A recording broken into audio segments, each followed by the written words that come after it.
Strength is probably one of the most important things. It's such an all-body sport, so you've got to be strong in so many different areas. It's one of the hardest things about climbing because you can't focus on one thing, you've got to focus on everything. But it's also the thing I love most about it because it makes training so interesting.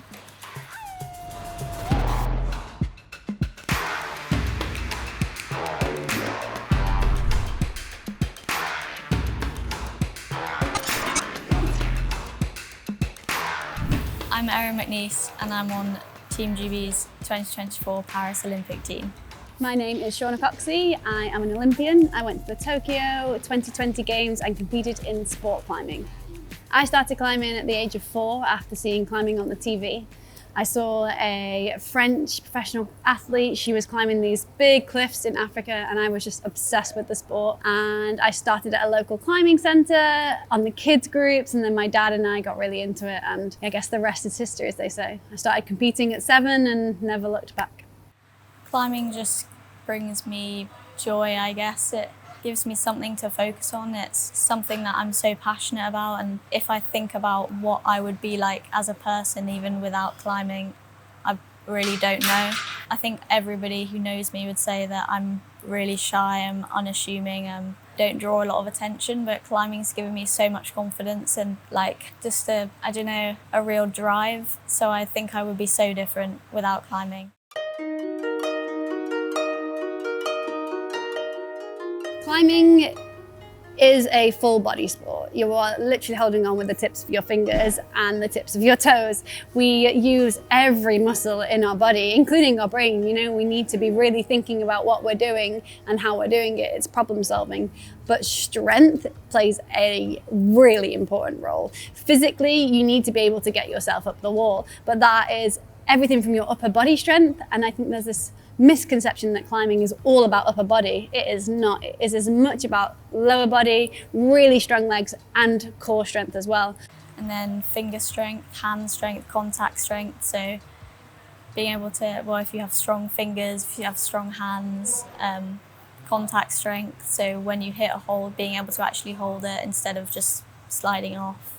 In climbing, we have to be ready to perform on anything in competition. We don't get to practice, we don't get to know what the climb might be like. So you need to be ready for those powerful, big, dynamic movements and also those delicate, subtle ones. You have to have every part of your body as strong as it can possibly be so that you can climb whatever is presented to you.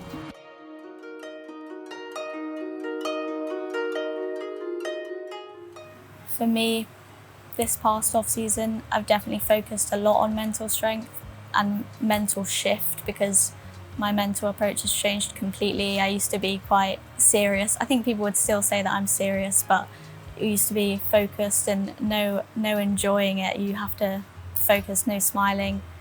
And now I enjoy it for the experience of it. And I also used to try and tone things out, or tune things out, so the crowd or the music, or if that was bringing me pressure, then I had to completely ignore it. But now there's always going to be a crowd and there's always going to be music and a commentator, and they're always going to try and build up the event, but it's part of the experience and I love the whole experience, so I want to enjoy everything about it. So I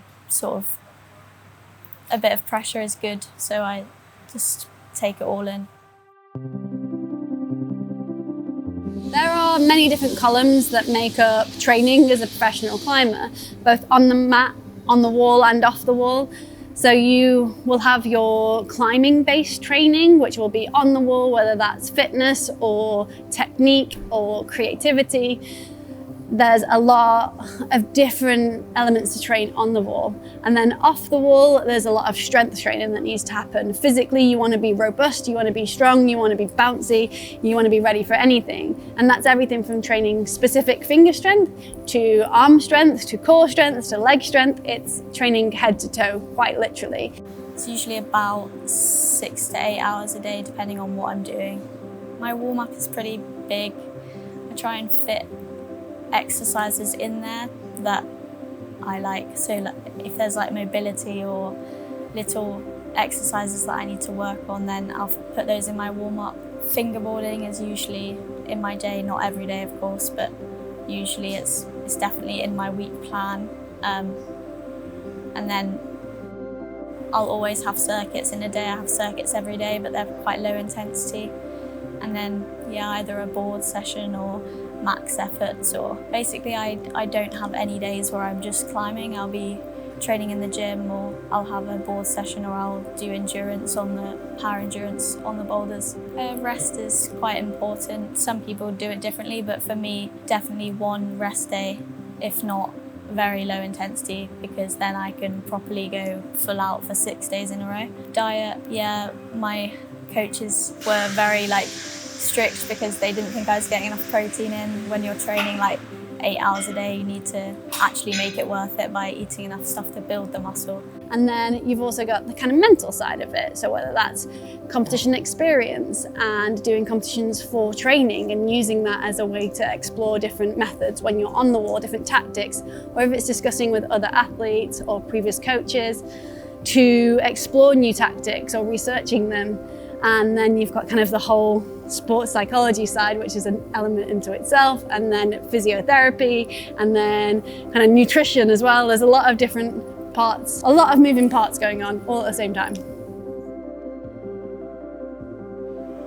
I was nowhere near this level last year.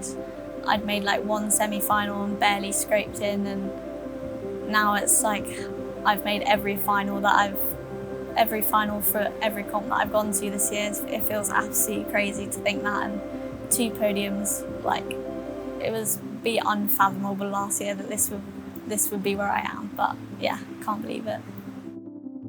I am Erin McNeice. I'm Shauna Coxsey. I'm an Olympian. I'm an Olympian. And you've just watched How to Train Like an Olympian on Independent TV. Bye, thank you for watching.